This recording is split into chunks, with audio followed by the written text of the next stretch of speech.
ఓం శ్రీమాత్రే నమః. చిరంజీవులు అంటే ఎవరో తెలుసా? మన పురాణాలలో, ఇతిహాసాలలో 7 చిరంజీవులు ఉన్నారు. వాళ్ళను అలా అనడానికి కారణం వీరికి సుదీర్ఘమైన జీవితం ఉండడమే.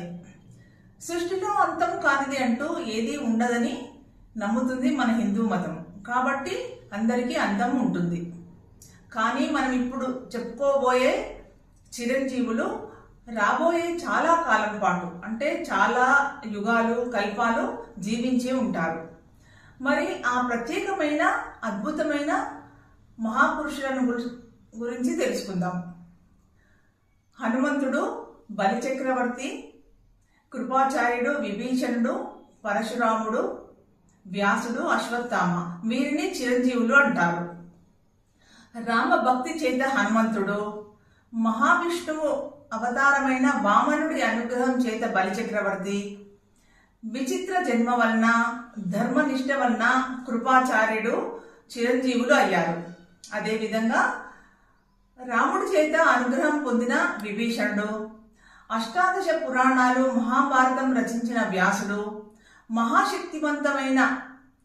మహాశక్తివంతుడుగా పేరుగాంచిన పరశురాముడు, కృష్ణుడి చేత శాపం పొందిన అశ్వత్థామ కూడా చిరంజీవులుగా ఉన్నారు. అదేవిధంగా మార్కండేయుడు కూడా శివుడి అనుగ్రహంతో చిరంజీవిగా ఉన్నారు. అందరికీ భగవంతుడి అనుగ్రహంతో చిరంజీవిగా ఉండాలని వరమియ్యగా, అశ్వత్థామకు మాత్రం శాపంగా వరమియ్యడం మనం గమనించాలి. ఉపపాండవులను అకారణంగా వధించినందుకు శ్రీకృష్ణ పరమాత్మ సూచన మేరకు అశ్వత్థామ నుదుటి నుండి మణిని తీసివేస్తారు.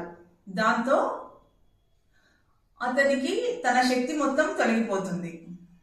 రోగభారంతో కలియుగం అంతమయ్యే వరకు అరణ్యాలలో సంచరించమని శ్రీకృష్ణుడు అశ్వత్థామకు శాపం పెడతాడు. హనుమంతుడు, బలిచక్రవర్తి, కృపాచార్యుడు, విభీషణుడు, పరశురాముడు, వ్యాసుడు, అశ్వత్థామ, వీరితో పాటుగా చిరంజీవి అయిన మహర్షి మార్కండేయుడిని కూడా ప్రతిరోజు తలుచుకోవడం వలన 100 ఏళ్ళు ఆరోగ్యంగా జీవిస్తారని పురాణాలు చెబుతున్నాయి. జై శ్రీరామ్.